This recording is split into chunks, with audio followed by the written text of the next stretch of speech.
Ladies and gentlemen, welcome back to the analysis of YOLENO TV.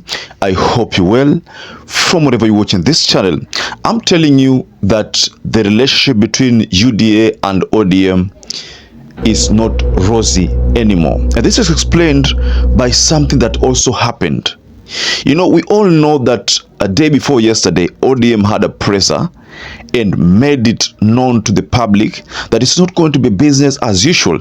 And that was informed by the move that Wetangula made of declaring that the Kenya Kwanza are still the majority, a thing that is contrary to the court's order.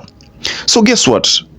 Jeff Koinange had invited Junet Mohammed and ICHUNGWA to a JK live show, and the intention was for them to shed light on this growing division in the government, the broad-based government. But just as expected, ICHUNGWA and Junet Mohammed failed to show up, you know, and it said that they literally snubbed that session. And that's why you find that Jeff Koinange at one particular time had a statement, and let me just take you through what he said. He said something here, that is Jeff Koinange. Okay, this is what he said. We had invited the majority leader of parliament, KIMANI ICHUNGWA, and minority leader, Junet Mohammed, to come on the show to talk about what the High Court ruled and what the Speaker overruled. They had both agreed they were coming to the show, but guess what? They called us about half an hour ago and said they had been summoned to State House. Do the math. They are not coming. This is what Jeff Koinange said, meaning that session was not going to take place. And then Citizen TV shared something, said majority leader KIMANI ICHUNGWA and majority leader Junet Mohammed will unfortunately not make it for JK Live tonight, claiming they have been summoned to State House. So they were summoned to State House. What was happening, ladies and gentlemen? I want us to explore this scenario further, because now they had confirmed, then they all of a sudden beat an about turn.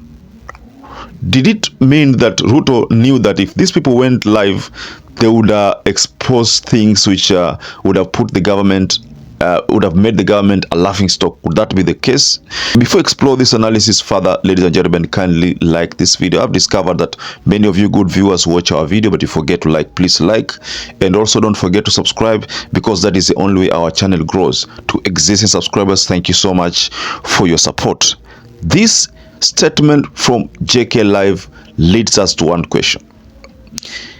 Does it mean that William Ruto is afraid of the eventuality, what is going to happen with ODM if they actualize what they say they are going to do? First, they said they are going to withdraw all members from the House Business Committee.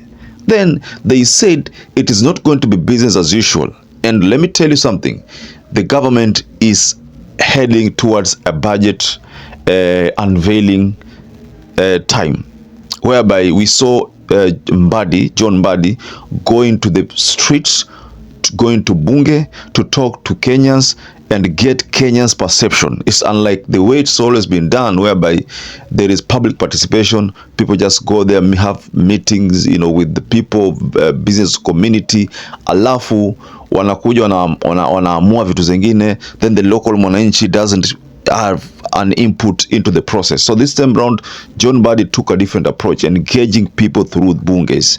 That is what he has been doing. So we are in the budget making process, and I think what is happening ni kwamba very soon budget itatangazwa, and very soon there will be something like a finance bill 2026, 2027. Now, you know what happened last year.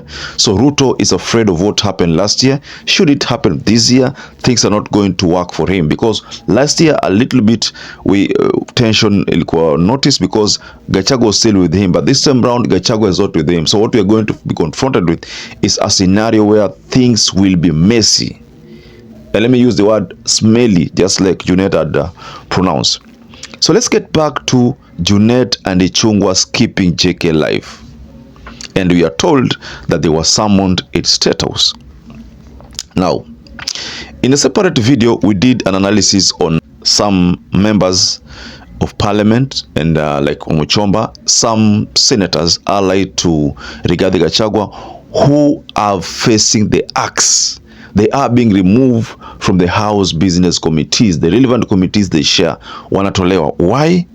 Because they don't support the government anymore. They want people who support the government to chair those committees.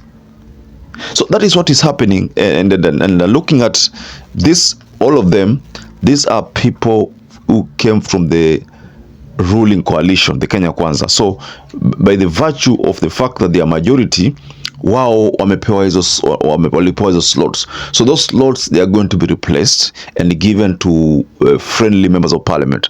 Now, the funny thing is that if these positions go to minority wing and they are supposed to be occupied by the majority wing, the big something would like one would like to wonder, how comes these laws have not been given to ICHUNGWA's faction? How comes ICHUNGWA is not ready to relinquish the position of majority to occupy the minority, just like the courts had made a pronouncement? Why is he hell-bent in make sure that he still retains the majority, despite the fact that the courts pronounced them as minority?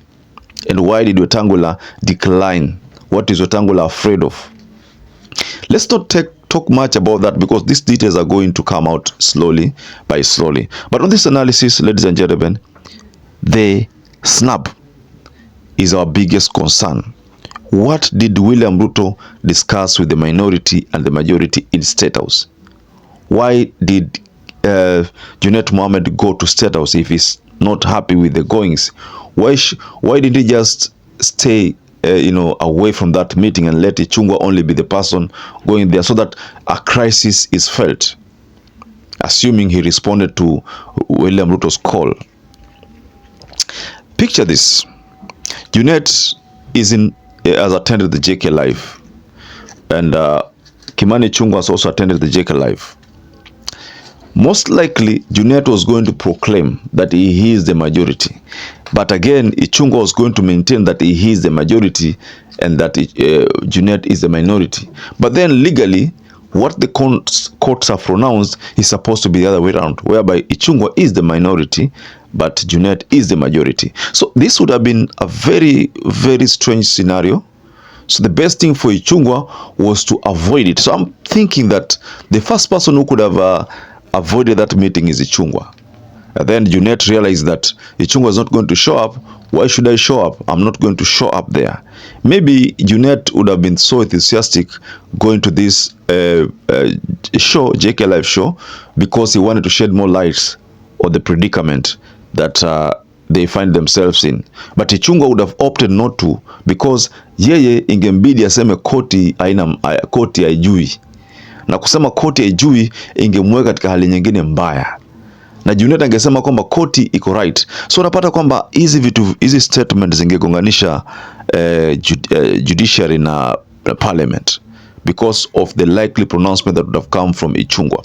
So Ruto realized that would have been the case, akaona kwamba the best thing is to summon them. So I think that's why he summoned them, ili wasiaibishe serikali. So ladies and gentlemen, I wanted to go below in the comment section and offer a reaction to this latest development. So perhaps if you're watching this video and you've not subscribed, take 1 second and subscribe, like this video. Until you catch up again, stay safe and stay blessed.